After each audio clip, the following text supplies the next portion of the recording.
日本人が毎日使うものといえば何でしょう？それは食事をするときに使います。細くて長いものです。食べ物をつかむ道具です。正解は、そう、箸です。こんにちは、おにぎりんです。皆さんはご自分のマイ箸は持っていますか？少し細く長めのお箸が私にとっては持ちやすいので、家では自分専用のお箸で食事をしているんですよ。日本では自分のお気に入りのお箸を持っている人は少なくないと思います。なぜ日本ではお箸を使うようになったのでしょうか？日本人は箸に始まり、箸に終わる民族と言われています。赤ちゃんが生まれて100日目にはお食い初めといって、ご飯や魚などの食べ物を箸で食べさせます。と言っても本当に食べさせるわけではなく、口元へ運んで食べさせる真似をします。赤ちゃんが健康ですくすくと育ち、一生食べ物に困らないことを願う儀式です。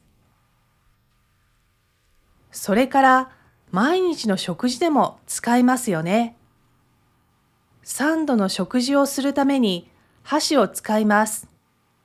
もちろん現代ではナイフやフォーク、スプーンも使いますが、伝統的にご飯を食べる際に主として使うのは箸ですね。そして最後、人の命が尽きた後、火葬され、その人の骨を拾って人から人へ渡した後、壺に入れる橋渡しという儀式ですが、あの世に無事に渡れるようにという思いが込められており、この骨を拾うときにも使われるのが箸です。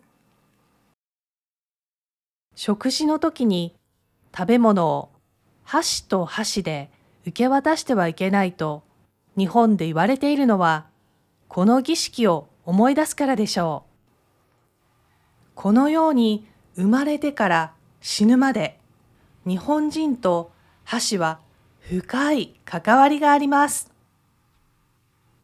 箸が日本で使われ始めたのは3世紀から7世紀頃ではないかとされています。その頃の箸は人間が食事をするための道具ではなく、神様に祈りを捧げるためだったようです。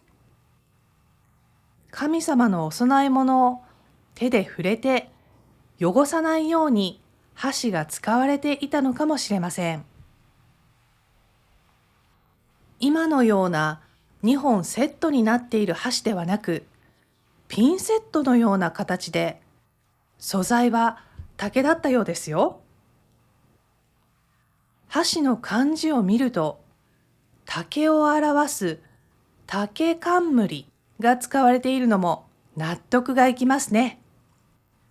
その後、箸は徐々に庶民の間にも浸透していきました。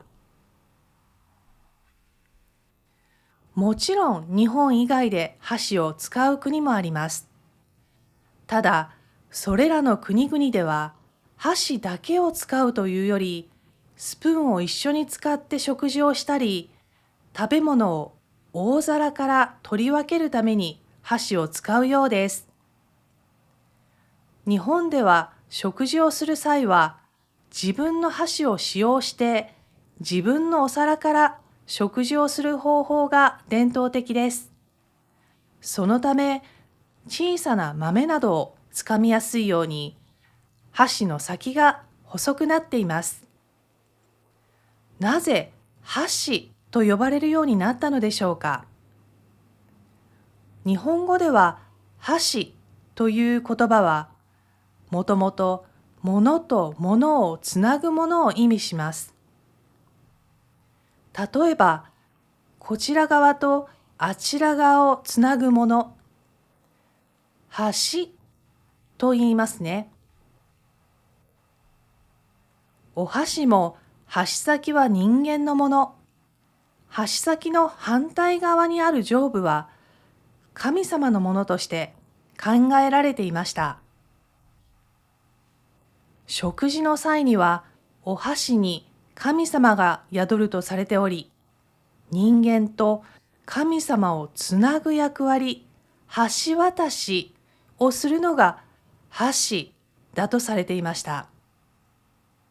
そして使った人の魂が箸に宿ると信じられていたのです。お箸はその人そのものだったわけですね。とすると、自分を他の人と共有できるわけがありません。箸をみんなで共有して使うのではなく、自分専用として使うようになったのも不思議ではありません。なるほど、箸は自分の化身。私ももう少しマイ箸にこだわって素敵な箸を見つけたいなと思います。では、また。